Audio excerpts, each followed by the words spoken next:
नमस्कार, मैं हूं पवन त्यागी।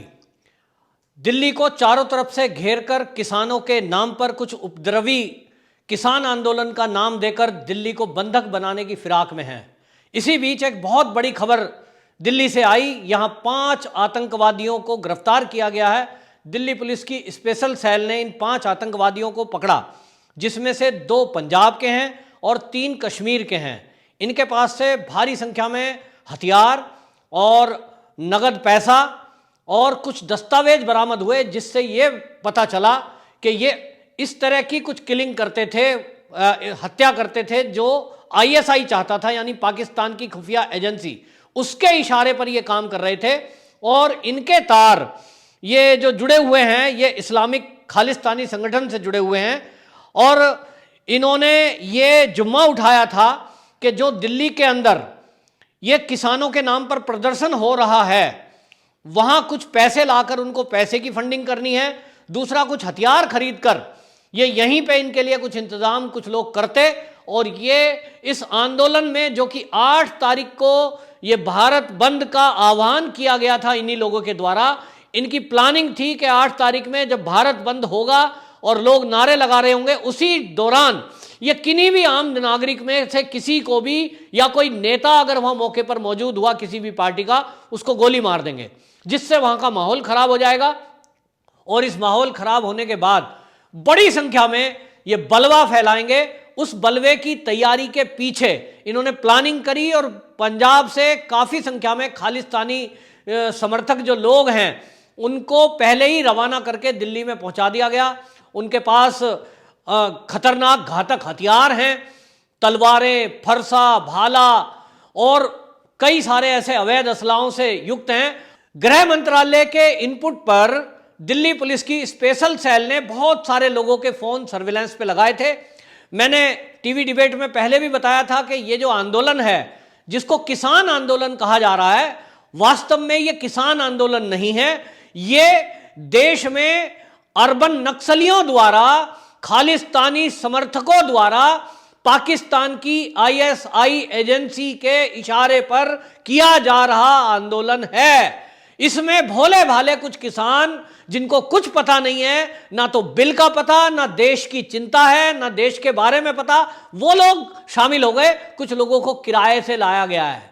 लेकिन अब जब ये 5 आतंकवादी पकड़े गए हैं, इनमें से एक का नाम गुरजीत सिंह, एक का नाम सुखदीप सिंह है, और इसमें से एक आतंकवादी जो पकड़ा गया है वो है जिसने अभी पिछले दिनों पंजाब में शौर्य चक्र अवार्ड प्राप्त बलविंदर सिंह संधू का कत्ल किया था। जी हां, उससे काफी रोष हुआ था कि देखिए, फौज में जिसको इतना बड़ा अवार्ड मिला हो कि वो जीते जी एक गोली भी उसको नहीं मार पाई है, शौर्य चक्र उनको मिला, तो काफी आलोचना सरकार की गई कि उसके बाद देखिए उनके सुरक्षा गार्ड हटा दिए गए और किस तरह से उनकी हत्या कर दी गई। शुरू में इसको ये समझ रहे थे कि लोकल लोगों के द्वारा किया गया है, लेकिन स्पेशल सेल, दिल्ली की स्पेशल सेल ने यह खुलासा किया है कि ये जो आतंकवादी पकड़े गए हैं, इन्हीं में से एक आतंकवादी इनकी हत्या के लिए जिम्मेदार था। इन्होंने ही आरएसएस के कार्यकर्ता की हत्या की थी। और यहां दिल्ली में ये जो किसान आंदोलन के नाम पर भीड़ इकट्ठा है, इस भीड़ में खालिस्तानी समर्थकों के बीच इकट्ठा होकर ये 8 तारीख को भारत बंद इन्होंने बुलाया ही इसी योजना के लिए है कि ये जैसे ही आंदोलन की शुरुआत होगी, ये किसी ना किसी को गोली मार देंगे या पुलिस पर फायर कर देंगे, उसके बदले में पुलिस फायरिंग करेगी और फिर जो कत्लेआम मचेगा उसका पूरा का पूरा जुम्मा मोदी सरकार पर डाल दिया जाएगा। और इसमें कई राजनीतिक दल मिले हुए हैं। आप देखिए कि दिल्ली की केजरीवाल सरकार ने तो इनको सुविधा दे रखी है, कई सारे लोग इनकी सेवा में लगे हुए हैं।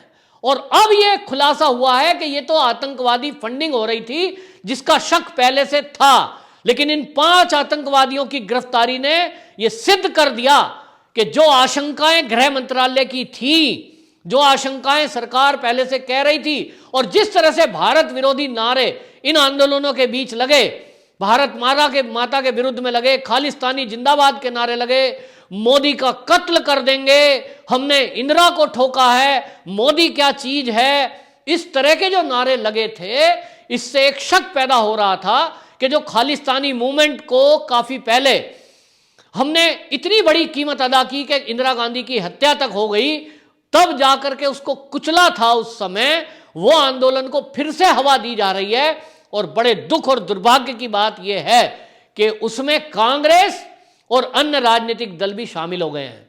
महाराष्ट्र की शिवसेना उसमें शामिल है, शरद पवार की पार्टी एनसीपी उसमें शामिल है, टीएमसी शामिल हो तो समझ में आता है, लेकिन उसमें समाजवादी पार्टी, कांग्रेस, आम आदमी पार्टी सब इसको समर्थन दे रहे हैं। उनको यह नहीं समझ में आ रहा कि इन आंदोलनकारियों के बीच में, ये किसानों के भेष में खालिस्तानी समर्थक लोग हो सकते हैं और यह देश को कितना घातक हो सकता है।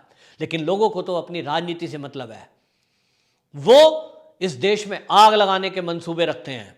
लेकिन इन मंसूबों पर पानी फिर गया जब हमारे देश की सुरक्षा एजेंसियां चौकन्नी थी, और उस चौकन्नेपन के कारण एक बहुत बड़ी घटना, मैं कहूंगा होने से अभी टल गई है।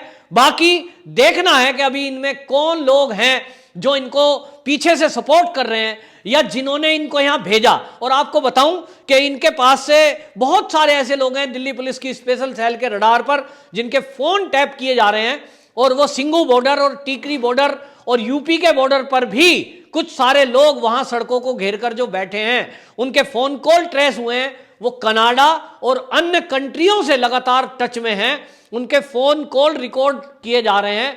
ऐसे लोगों को अब देखा जा रहा है कि वो क्या करने का इरादा रखते हैं। पुलिस की कोशिश रहती है कि कोई भी दुर्घटना हो उसके पहले ही उसको रोक लिया जाए, लेकिन ये राजनीतिक दल हैं कि ये बाज नहीं आते। अच्छा होता कि राजनीतिक दल इस आंदोलन से दूर होते तो आसान होता हमारी पुलिस और हमारे सुरक्षा एजेंसियों को इन आतंकवादियों को धर दबोचने में।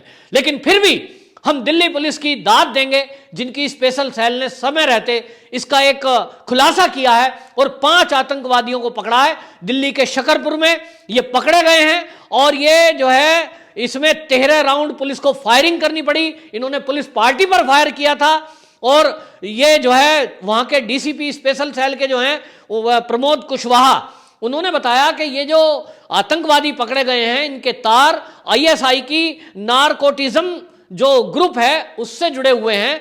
ये यहां ड्रग बेचकर पैसा इकट्ठा करते हैं, पाकिस्तान से ड्रग लाते हैं और यहां लाकर उस ड्रग को बेचकर पैसा इकट्ठा करके ये आतंकवादी गतिविधियों में और देश विरोधी गतिविधियों में उस पैसे को इस्तेमाल करने के योजनाबद्ध तरीके से काम कर रहे थे। लेकिन इन पर नजर रखी गई और जैसे ही ये दिल्ली पहुंचे इनको धर दबोचा गया। सोचो अगर ये आतंकवादी ना पकड़े गए होते तो इनके मंसूबे क्या थे। जो आईएसआई का नारकोटिज्म ग्रुप है उस ग्रुप के जुड़े हुए ये लोग हैं। यहां उनकी हालत ये हो गई है कि ये पंजाब में जो युवाओं के पास ड्रग पहुंचता है उसके लिए भी ये जिम्मेदार हैं और देश में आतंकवादी घटनाओं को अंजाम देने के लिए ये यहां आतंकवादियों को पैसा मुहैया कराने के लिए पंजाब में ड्रग बेचते हैं और ये ड्रग बेचने के बाद जो पैसा इकट्ठा होता है उसको पाकिस्तान पहुंचाते हैं, आईएसआई को पहुंचाते हैं।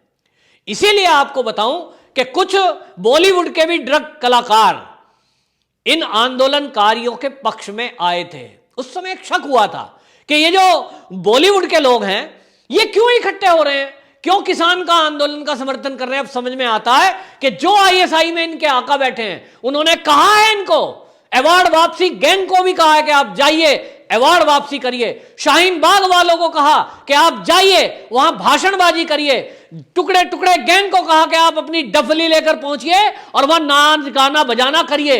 ये सारा का सारा ग्रोह आईएसआई के इशारे पर काम कर रहा है और हमारे दिल्ली को घेर कर यह सरकार को ब्लैकमेल करने की कोशिश कर रहा है कि सरकार को किसी तरह आप ब्लैकमेल कर सकें, दिल्ली को बंधक बना सकें। इसके जो सारे रास्ते आने जाने के हैं उसको हम घेर लेंगे। और अब आप देखिए जब पहले दिन ये आंदोलनकारी आए थे तो कह रहे थे कि हमें तो एमएसपी पे गारंटी चाहिए, लेकिन जब गवर्नमेंट ने कहा कि हम एमएसपी पे अमेंडमेंट करने के लिए तैयार हैं तो क्या कहते हैं, हम तो इस पूरे बिल को वापसी चाहते हैं। और इनका यह लेटर भी खुलासा हुआ है। जो ये खालिस्तानी समर्थक किसान हैं, अक्टूबर महीने में इन्होंने केंद्र सरकार को जो चिट्ठी लिखी थी उस चिट्ठी में जो पॉइंट लिखे हैं वो वायरल हुए हैं सोशल मीडिया पे कि इन्होंने लिखा है कि किस तरह से सीए के विरोधी जो जेल में बंद हैं उनको भी छोड़ा जाए, जो इंटेलेक्चुअल बंद हैं जेल में उनको भी रिहा किया जाए, कुछ पत्रकार बंद हैं जिन्होंने हाथरस उत्तर प्रदेश में जातीय दंगे कराने की कोशिश में गलत रिपोर्टिंग की थी, उनको भी रिहा किया जाए। ये इनके मंसूबे बता रहे थे कि इनके मंसूबे किस तरह से किसानों के नाम पर देश में आग लगाने की थी, ये पुलिस ने खुलासा किया है। आप सब लोग सावधान रहिए, इसलिए आप इस आंदोलन से दूर रहिए, नहीं तो ऐसा ना हो कि सुरक्षा एजेंसियों के घेरे में आप भी कहीं ये जाने अनजाने आतंकवादियों के हाथ की कठपुतली बनकर इस आंदोलन में कुछ अप्रिय घटना का शिकार हो जाएं। वंदे मातरम।